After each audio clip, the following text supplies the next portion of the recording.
pendulum can only swing two ways, either toward the giving or toward the receiving. And each cycle, each 26,000 year clip is governed by one of those energies. So male, female, give, receive, male, female. And unless you're older than 26,000 years, you've only seen it one way in your physical body. You know, unless you get into past lives and things like that. But even then, you still have to be going back 26,000 years before there was a next figurehead in the Godhead represented. And this is probably what was considered mythologies. Maybe this is what they're considering mythologies, when you go into different type of epics and different type of ages where different gods and goddesses were worshipped. This is probably to denote these particular things of how the energy swing. So to some degree, if you're a superpositionalist, everybody's right. Everybody's right. All of that stuff that anybody believes anyway is all jumbled up in the fourth dimension. So it just goes without saying that in all of that, in order to emanate anything, there's a giving and a receiving. Even if it's just a monotheistic operation, whoever the deity is still has to be receptive to what they are planning to produce, to emanate. In the Kabbalah, they call it emanations. There's many emanations of God, and emanations of this and that. And so with an emanation, you can look at a time like an age or an eon rather than a moment. So you can look at something like Judgment Day as not simply a single moment, but look at all the components that's wrapped up in the description and layout of that single moment, and stretch it across an age and use these signs to dictate the particular time that you're in. So like, okay, they say that in Revelation the day of judgment is great and terrible, and it's all about the Son of Man coming back, the one that they call Jesus, the one that they ascribe Christ to. So if this is the case, then you have to look at this time like we're in a judgment day, which is really a judgment age, because the idea of Christ consciousness seems to be a terrible thing in the eyes or from the perspective of those who are being rung through the ringers now, that are associated with the dark side, so to speak. All cronies are being washed up and brought for judgment. All being brought to the stocks. All being dragged to the gallows. Being hustled in front of the firing squad. The great rollover is what you could call it if you're an insider in that kind of way, is the great rollover. Because people are just rolling over on each other. I don't even keep up no more. I just see a name in the face. I see anything famous, I just keep scrolling. It's to that point now. I see anything famous, anybody famous, I just keep scrolling. It don't matter who they are. I'm just gonna keep scrolling unless it's a face that we ain't really seen. But even then, that seems to be a ploy. Because it'd be like, wow, we ain't seen this person make a public appearance in almost 15 years, and they jumping out on the scandal wagon. They jumping out on the let's beef with this one wagon. Let's do the arch nemesis ploy. Let's see what the giving and receiving is when it comes to this. Because entertainment, we all like good entertainment, but you can tell that we're under a divine feminine. You can tell we're under a divine feminine energy, because when you look at the entertainment in that way, you see that it's geared more relational. And it kind of Hollywood put it right in our face, so to speak, with all of the remakes. Say, hey, we're gonna remake everything with girls. Maybe this will get them to realize that we changed over.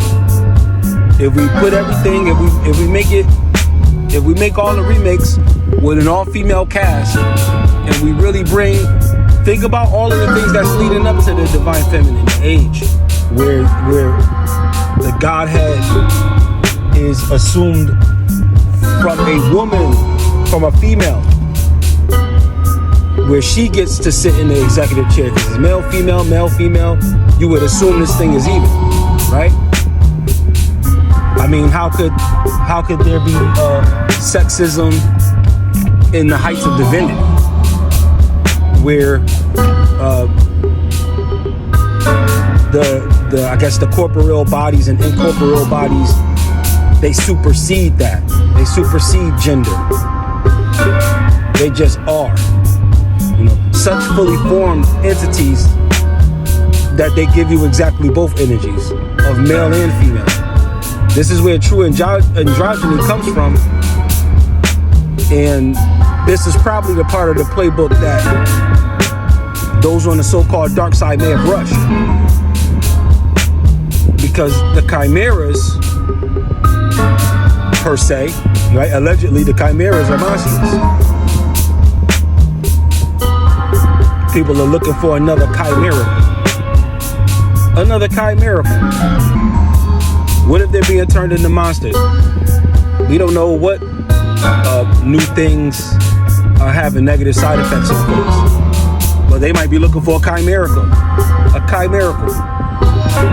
Being turned into a chimera. Being hybridized.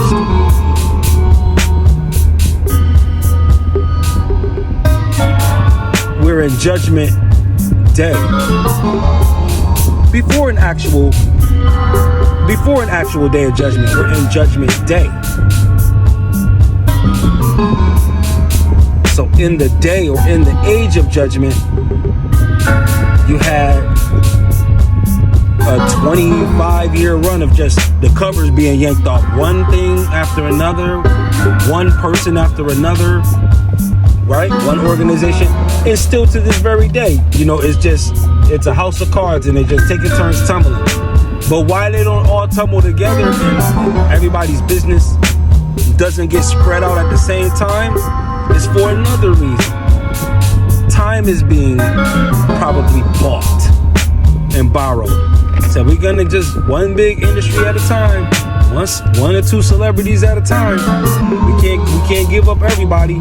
But for the rights of Dionysus, what the people are being accused of, right? Allegedly, and the rights of Dionysus, the Baphomet, who's over entertainment itself on the popular scale, you can't get in unless, you know, you're in that situation where you can be blackmailed. Because the rights to get in, the RITES, can put you in a situation where you lose your rights. RIGHTS. I'm gonna say that again. For a lot of these things, particularly on the dark side, when you don't have any control over it and you don't know what's what before getting all the way in, the rights, RITES, that you practice could cause you to eventually lose your rights. RIGTHS. RIGHTS. Apologize for the misspell. Don't let your rights cause you to forfeit your rights. So that's what you see.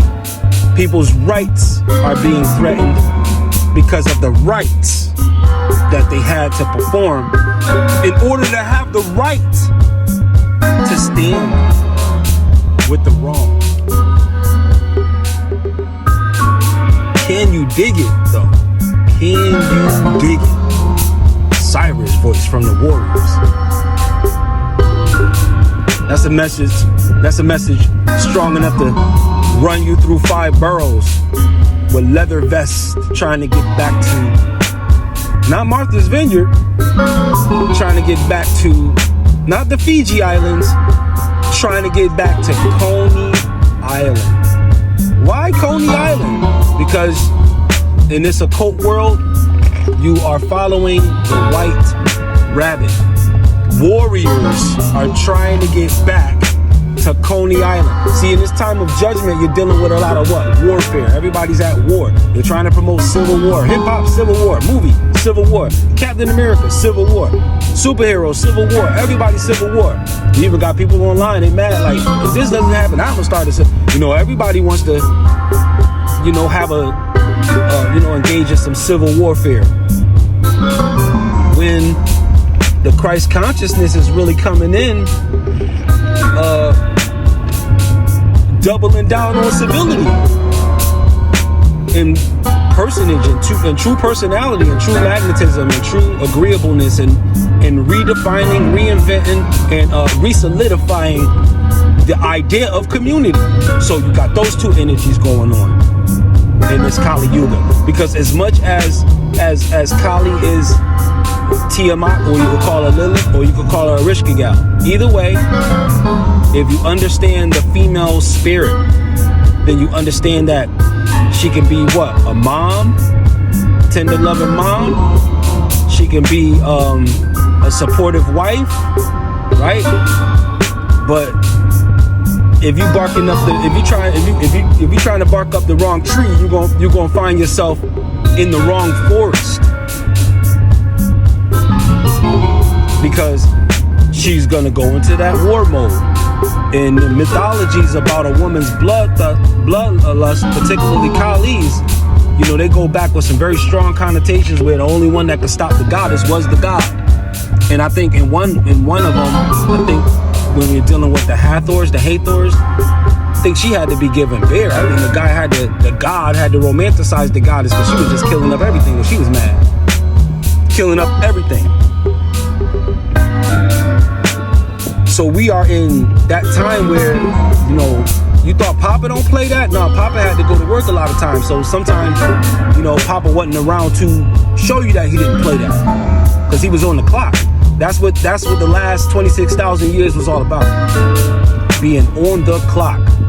The woman's, she's on the clock too, but her sense of timing is different. We're dealing with the age, we're dealing in the realm now of the multitasker.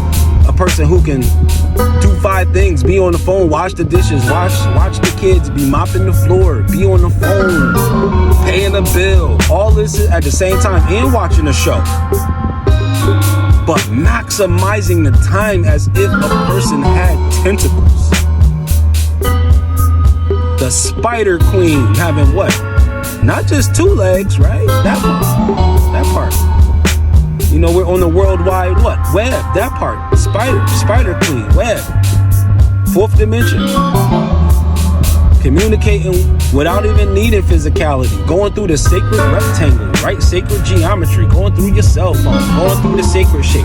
Holding up the altar, right? Holding up the change, right? Holding up the separate identity. Because we're in Kali Yuga. We're in Tiamat. We're in motherhood, so to speak. So when in motherhood, be strong, be firm, be gentle, be nurturing. Most importantly, be an example. Super T Sigma, Sigma programming. Stay illuminated, people.